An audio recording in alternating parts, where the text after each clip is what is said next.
We are back with Yukio Mishima, the man himself, to discuss Patriotism, one of the most popular stories in Japan, and I can see why. It really brings out some of the elements of the Japanese culture that I kind of want to try to explain to the best that I can. Oh, and get ready for some history too, because we have to have that. Crypto the history teacher, I can't stop him.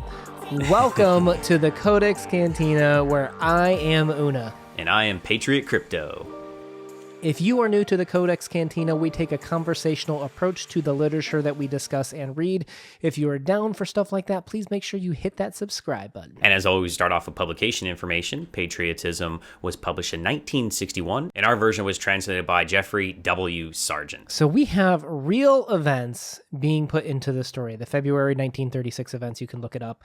We get this small vignette of an imperial soldier's life with this story. And the story is strangely beautiful and pristine for how graphic and horrific, I guess, for what we're covering here today. I think this story really foreshadows a lot of Mishima's life itself in his successful suicide. I think that he's writing before he goes ahead and fulfills that. I think that this is him fantasizing before actually doing the deed. So I'm going to rearrange this a little bit, and I will not be capturing the sense of dread that is just oozing in each of these scenes. This is the bare bones plot. But newlyweds Lieutenant Takayama Shinja and his wife Reiko are madly in love. The husband has made her a promise of loyalty, and she has promised him death as a soldier's wife, if comes to it. Months later, Japan's imperialism is under attack by rebels. The husband was called away by the army due to the incident on the 26th. Reiko imagined that she would soon die as well, thinking that her husband had already passed away. She began giving away her kimonos and wrapping up her personal effects. However, a disheveled Takayama returns. He told Reiko how his men under his command had turned traitor, and he knew he'd soon be ordered to kill them, and just didn't think he would be able to face, attack, and kill his friends. They get all passionate, observe each other's bodies naked, and do the dirty. But realistically, they cleanse themselves, prepare themselves for what was ultimately going to be a honor suicide. They recalled the last times when they had spent time with their friends, whom they would soon meet in the afterlife. On day 3 of the event, Lieutenant Takayama Shinja and his wife Reiko committed suicide in their apartment. End plot. Very sad story. I have just this sense of confliction about how beautiful the prose really is, but how horrific the subject matter and emotions conveyed in that is. It's a very strange feeling. But I think I wanted to start not with George Orwell because I like him or his patriotism stance, but because his definition of patriotism is very relevant for today's discussion. By patriotism, I mean devotion to a particular place and a particular way of life, which one believes to be the best in the world, but has no wish to force upon other people. Patriotism is of its nature defensive, both militarily and culturally. And I think that's important to talk about maybe what some of our differentiations are between patriotism and nationalism, because this is a Japan struggle, right? We are Japan no matter what in this story, but it's what does old imperialism mean along with the westernization that's being thrust upon Japan? And I know you're itching to jump into that, my history teacher, but allow me to indulge very quickly in some quick background on some Japanese culture, because while I'm going to bring up some things that are kind of religious or natural to Japanese, it is so intertwined into their culture and their government. You can't separate one without the other and talk about both. It would be a disservice. Yeah, I agree. I think real quick, the thing about nationalism is that usually from a Western standpoint, it's seen as something that is our culture, our way of life, our government is the best, and you should do it the same as us. And that's very different from a nationalistic pride for many of our Eastern or Asian cultures and countries. So indulge me real quick in going through these. Shintoism. You notice there's probably a lot of white references, the idea of the wife dressing up in all white, how they would cleanse themselves. This is part of the national historic, it's called a religion now just because that's what makes the most sense, but it's kind of a way of life, or at least it used to be, particularly in a long time back, that in terms of cleansing themselves of purity, you have that quote, "The lieutenant felt there had been no impurity in the joy that they had experienced when resolving upon death. And if you're more interested in Shinto, we actually did a comparison between two different Shinto books, and we have a video. We'll leave a link down in the description below so you can check that out and learn more about the religion/way of life. But one thing we didn't cover there was the honor suicide, where I think most Westerners have, I don't know the right word to put on it because it's hard to generalize a topic like this. We don't think of suicide as something as honorable or that it's better to choose suicide in some situations. But that's not true in Japan, going all the way back to, I think it was 12th century, particularly in the time of samurai, when you had this warrior's code, Bushido, the way of the warrior. And it was actually more honorable to die by your own sword, taking your own life, than to allow the enemy to take your life, right? Because if the enemy took your life, well, then you lost, right? You weren't able to uphold the honor of protecting your lord or your land or whatever the requirements were. We come from a European background where the knights there, opposite of their samurai counterparts in Japan, the knights, if they died in service of their lord, it was seen as honorable. And we carry that over from the English and the Dutch and the French and everybody to this American idea of suicide as negative and looked down upon because you are supposed to die in battle serving your country or serving your lord. In their eyes, it was more honorable to die a hero's death than to live a shameful or a slave life, if you will. So I think it comes back to the answer of why, and I think you hit it on the head. It's to restore honor to one's family if something has gone awry in your life. And we have a wonderful quote from the story. The final moments of this resolute husband and wife displayed the kind of heroism that is said to make even the most ferocious deities weep. And it's interesting, too, because I think maybe if you're not familiar with the process, this was something that was done in front of others. You did have spectators for when you committed this seppuku. And the wife, why did the wife do it? This is an old wartime process. If she had been captured by the other side, who knows what they'd make her do or what they'd do to her.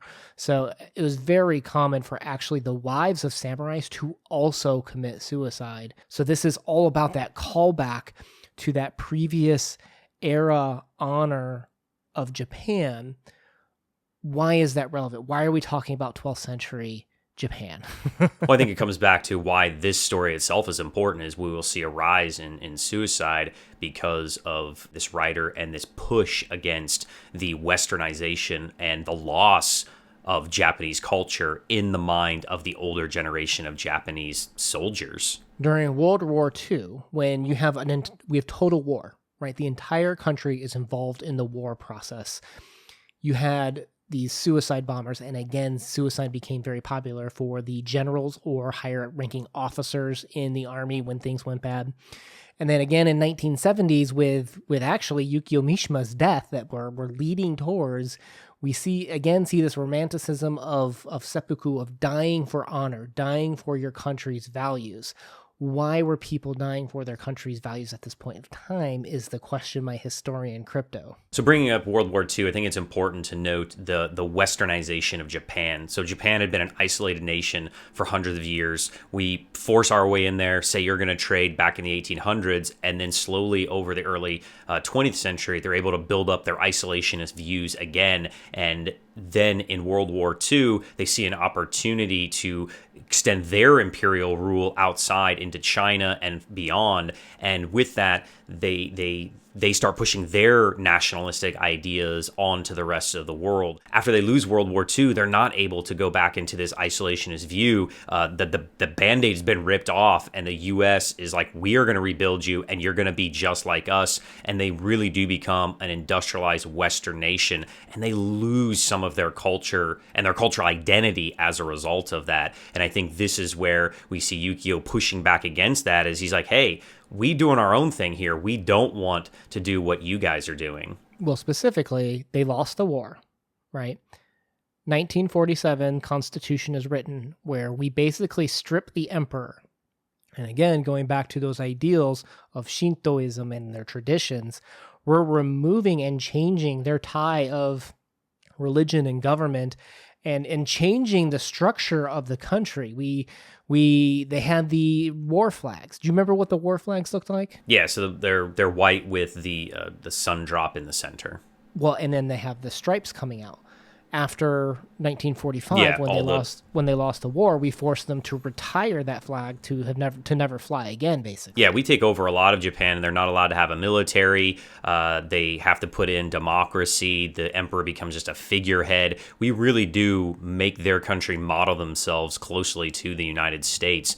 And that is pretty heartbreaking, I think, to a lot of the individuals that were literally giving their lives for this war. And now they have to adopt the culture of the people that are basically oppressing them in their minds. And this is like a double slap in the face, because their culture is you're supposed to die and not be put into servitude. And that's really almost what it is to them, is we're forcing them into this semi-servitude lifestyle culture. And we're going full circle now officially with this. Let's go to the novella where we have this quote: "In the radiant, bride-like figure of his white-robed wife, the lieutenant seemed to see a glorious vision of all those things he had loved, and for which he was to lay down his life: the imperial household, the nation, and the army flag." So this is where Crypto and I have been kind of leading towards the imperial household. If you didn't know what that was, that's the bloodline of the emperor of Japan, the Shinto leader and head of the state, who is having his powers stripped of him just to be a figurehead compared to what he used to be as the country heads towards democracy. And just like most countries of that ideal of having a king, a queen, an emperor, a czar, they're usually seen as divine beings. So for this enemy who's just beaten them, to put their godlike figure into submission is very, very detrimental to, I think, their psyche as a whole, as a culture, and as a people's. And that's that second part. After imperial household, he had the nation. And that's where we're talking about seppuku, being the callback to the old way, an old honor restoration of life. They would rather die than be subjugated to this new lifestyle, basically, is what's being forced upon them.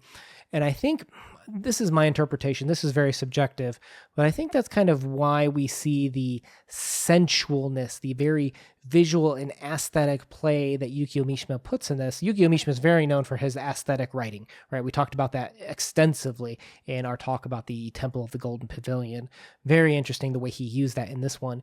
Here, I almost feel like the self-exploration and ecstasy that this couple achieve in an own way, a callback to the glory of self-destruction, the idea of seppuku and dying for these glorious moments. It's tying together these joyous activities, which is very strange to think about, I feel like, from a Western mindset where suicide is the opposite for us, right? Yeah, I think you also could see it as that this is the death of Japanese imperialism, and that Japan will be subjugated to the United States and the rest of the world from here on until 2020, and will never really truly gain their own identity as they had pre-World War II.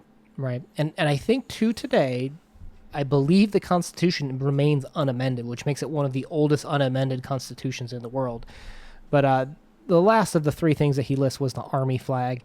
And that's why I asked if you knew what the Imperial War flag looked like. I'll put a picture up on the screen or put a link down below for you to look at it. But you'll notice also there's very clear depictions of the man dying in the army uniform, right, as opposed to a white robe. But the woman's wearing the white robe, and they very clearly describe the red being soaked up from it. And I couldn't help but kind of make, in my mind, imagine the red stain with blood flowing out from it. Kind of looks like the Imperial war flag. Yeah, like almost like a blood splatter, right? Yeah, so it's very symbolic the way he kind of painted that. And the fact that he called out those three specific things in that quote, I couldn't help but tie them together. And as strange as it is, it's very haunting and beautiful at the same time, I would say. Yeah, this story is kind of like an oxymoron where it's horrific and beautiful. Pretty ugly. Whatever oxymoron you want to use, this story nails it perfectly. And it goes back to what you're talking about, that so this came out in 1961. Yukio Mishima, he became very rich, famous, tons of things.